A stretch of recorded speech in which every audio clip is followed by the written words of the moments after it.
So we're back today for a new video, and I know I said that I would be posting my video on the gooseneck as my next video. However, there's been a slight change of plans. I had some free time today, and I'm going to try to see if I can get my bass tracker running again. Last time I took it out, it was having a pretty bad misfire. So I'm thinking the carburetors are dirty, because I could intermittently get it to run right by squeezing the fuel bulb. So we'll find out. So before I bring the boat around front, I figured I would give y'all a quick view of my 93 Jeep Wrangler. I just got done filling in all the spots where wasps like to hang out in my house, and they aren't very happy about it. In fact, they would love to sting me right now. So anyway, as long as I don't get stung by a wasp trying to show y'all, here is my 93 Jeep Wrangler. It's nothing fancy, but it gets the job done.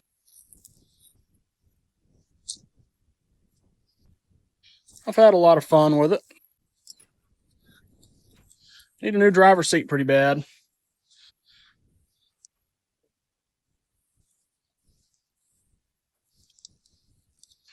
Well, let's take it around and see if we can get the boat.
Here's my bass tracker. As you can see, the carpet's all ripped out of it, but I'll tell y'all what, I've had a lot of fun in this thing too. I'm 2026 poor, but I'm 1995 rich. I'll tell you what. So let's see. Get this cowling off this baby. See how she looks. There's probably gonna be 10,000 wasps in here waiting to sting me. If any of my followers know me personally, they know that me and the wasps have been at war for a couple of years now. They seem to love to just wait around and just sting the absolute crap out of me. Oh, there's one right there. Guy's over there in the grass. There's a good chance I'm gonna get stung in this video. Got the carburetors in there, fuel filter, and I am gonna pull all that apart and clean the carburetors. I'll probably go through removing everything, and then I'll go ahead and start a video, see if I can find anything in the carburetors. And once that's done, then I'll probably try to take the boat for a ride, and I'll get some video of that as well. But the first main jet is cleared. I'll look through everything, don't see any junk. I decided to go ahead and pull out the float. Just give it a once over real quick.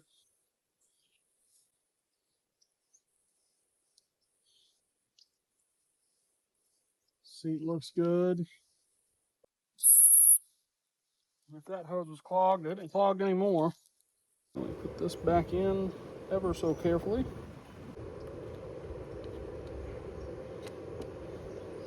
Oh look, there's a little trash right there.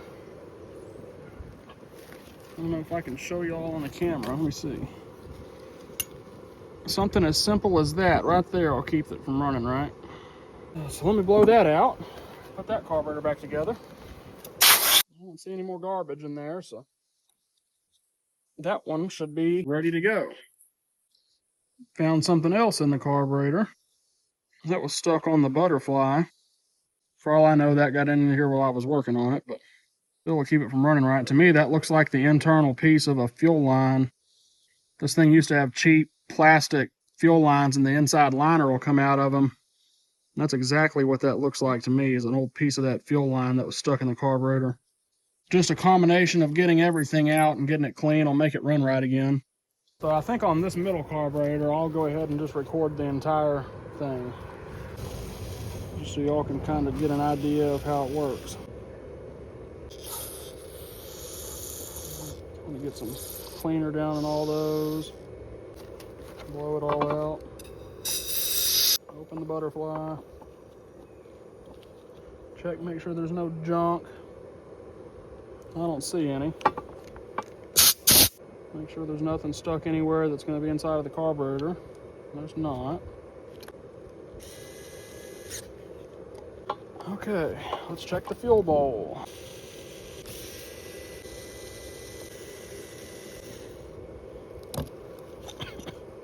That one's pretty dirty, it looks like. There's a bunch of garbage in this one. That's never a good sign, but that sure is a good feeling when you're having issues. Kind of helps you figure out what's going on. Look at all that junk. Junk there, kind of all around that O-ring area. And you can see the particles down inside of the float bowl. Curious what the main jet looks like.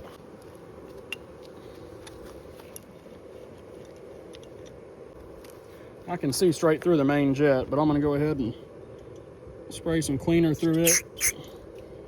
Get it blown out. I need to spray cleaner all in this float bowl. Make sure that's clean down inside. All the trash is gone now.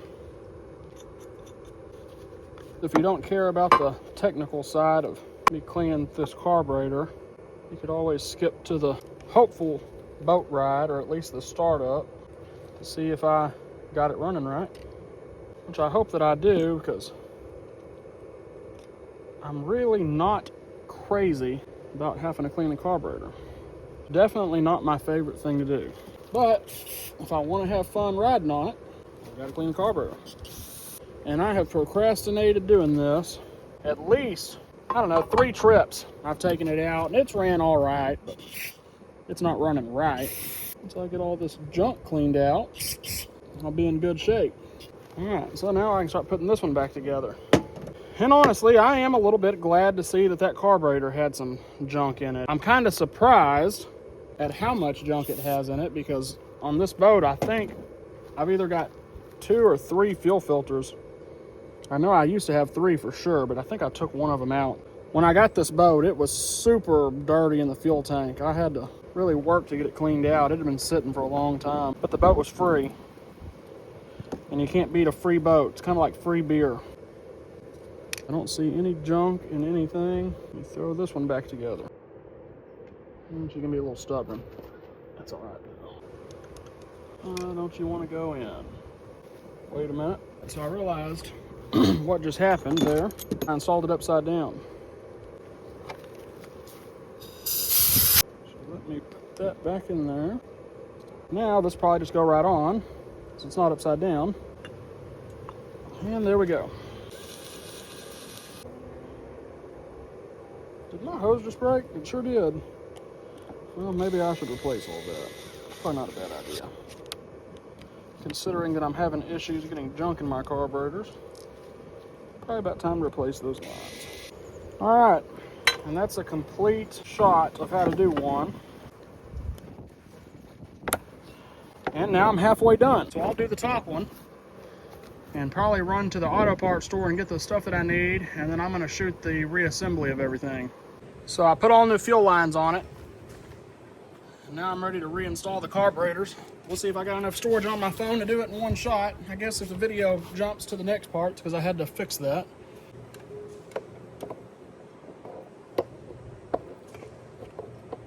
It's always fun getting this set up in here. It's very, very tight. One of the things that I almost always forget to do, I have to remind myself, is to reconnect this line right here, which I think goes to the enrichener. I'm not positive what exactly it does, but I just always hook it back up the way it came apart and don't have any problems. I can tell some of the lines are starting to get pretty old on this engine and starting to have some dry rotting and cracking, and I'm hoping maybe if I can get lucky, I can just get through this summer. Maybe I can try to go through and do some maintenance on it. Realistically, that's probably never going to happen. I'll keep putting band-aids on it until the day I get rid of it. The fun part is I got to put this in there. I think I can go ahead and connect this now. I've got to shove this tank in while simultaneously putting the bolts in the bottom carburetor. It's always very fun getting this part done. And by fun, I mean a total nightmare. So there's one bolt kind of semi-started. There's another one. And then the extra fun part is trying to put that gasket behind the carburetor. Which, if I remember correctly, the way that I did it last time, is I started one of these, and I took the gasket. Yeah, I remember this being a booger now. I honestly can't remember how I did it. Let me climb down and see if I can come up with a way to do it. Got these at a pet store. They're for feeding reptiles, but they are awesome for doing stuff like this. What I'm curious of is if I can start one side of this gasket, put a bolt through it, and then kind of tilt it down and start the other side of the gasket. I think I missed. All right, let's try this again. First time I missed on the carburetor. Now my gasket's going to be hanging down too low. But I may be lucky. See if I can just kind of get her tilted back up in there a little bit. See if I got enough room that I can grab the gasket with my tweezers. Oh yeah, it's going to work. Oh, missed.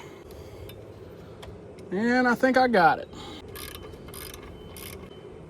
Nope, I missed again. Dadgummit. How did I manage to miss twice? Finally got it. There we go. Man, what a pain in the butt. Get the gasket right there put in. And that's a little bit of a nightmare. We're home free now, though. Let me see if I can get all the bolts in. We'll crank this puppy up. Climb my big booty back up here. I find that as I'm getting older, it seems like I have more patience for doing stuff like this. When I was younger, this would have had me so furious. Honestly, gotten to where I work a little slower and a little calmer and pay better attention. And that definitely helps on stuff like this. You can't always be in a hurry, so ultimately you'll overlook something by accident. Back then, though, it's probably because I was just so excited to have a boat and get out on the water, and now it's kind of just like, whatever. I look forward to it, but I'm not really in a big rush either.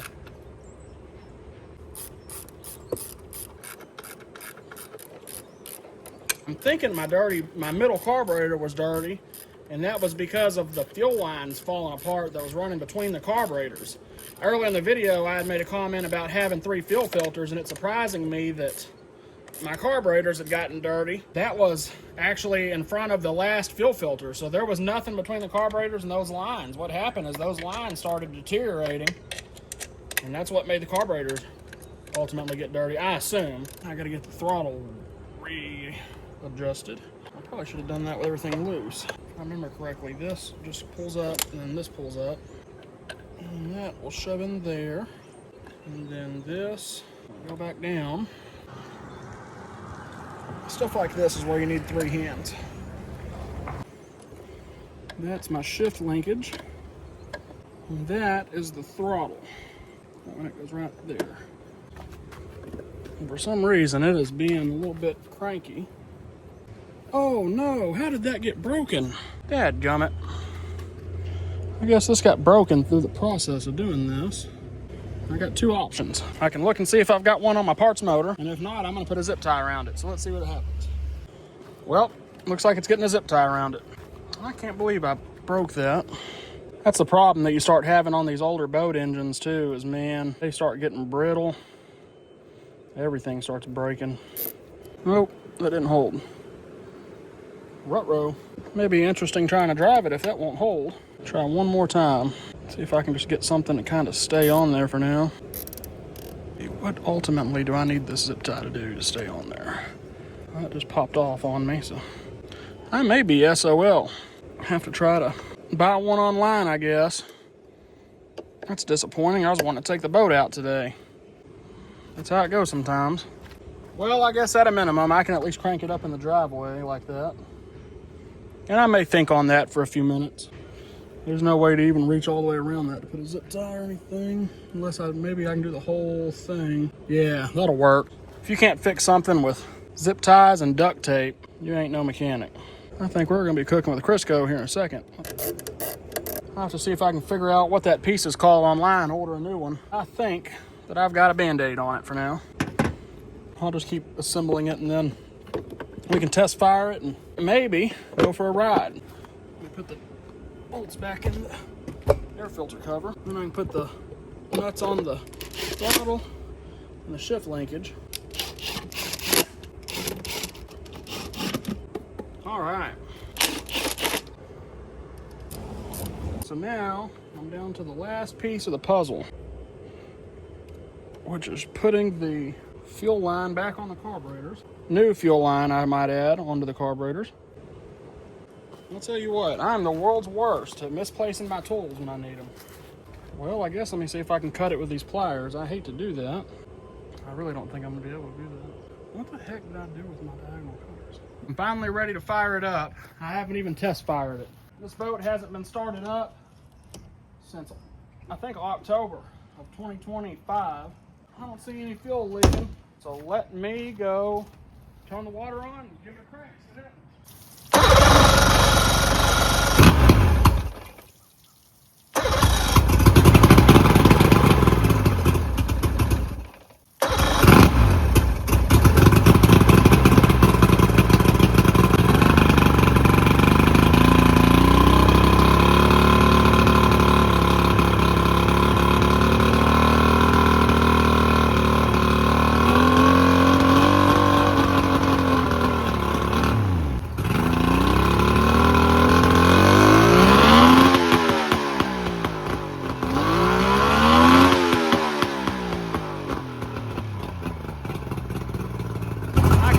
Tell that it's not running right.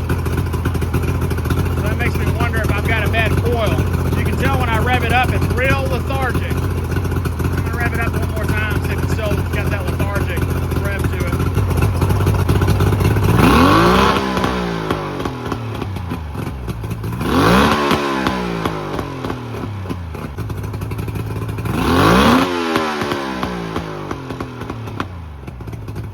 Well, that was actually kind of more like I'm used to it running. So I may go take it for a ride and see what happens. It sure does seem like it's idling good. It may even be idling a little high. Let's go take this baby on a test drive.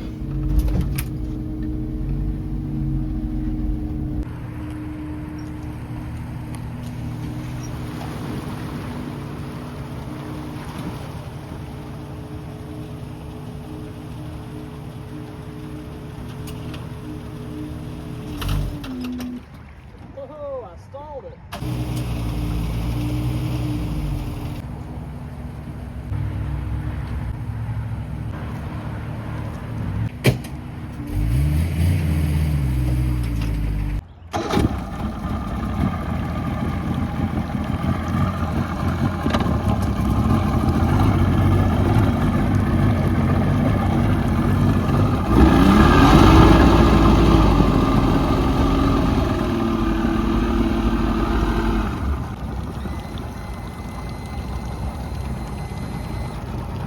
Seems like it's running good.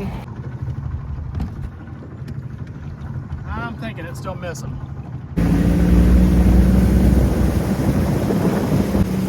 Well, it ain't running terrible, but it ain't running great either. Let me ride it around for a minute. I decided to show the dam while I'm down here. That runs off into the Brazos River. It's actually flowing pretty good right now. Uh-oh. Well, it didn't run as good as I would have liked. I think maybe it might be time to check the coils and potentially run a compression test on all 3 cylinders.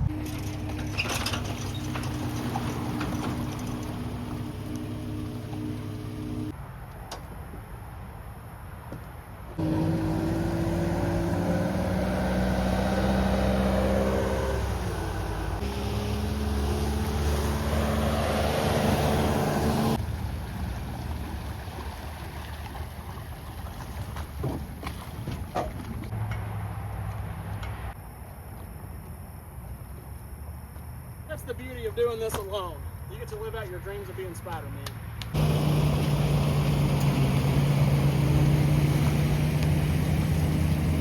Well, that's a wrap, guys. Unfortunately, I don't think I got it running quite right, but it's running better than it was last time, so I think the next step is to go ahead and do a compression test on the motor, change the spark plugs, and check continuity on all the coils and see if everything seems right. Could just be that the whole motor's getting worn out. We'll see, but I hope not. I would hope to at least get a couple more years out of it, but you know, I've had a lot of fun on it, so if that unfortunate event happens, then I guess it'll be time to look for a different engine. Like and subscribe for more. I appreciate y'all watching.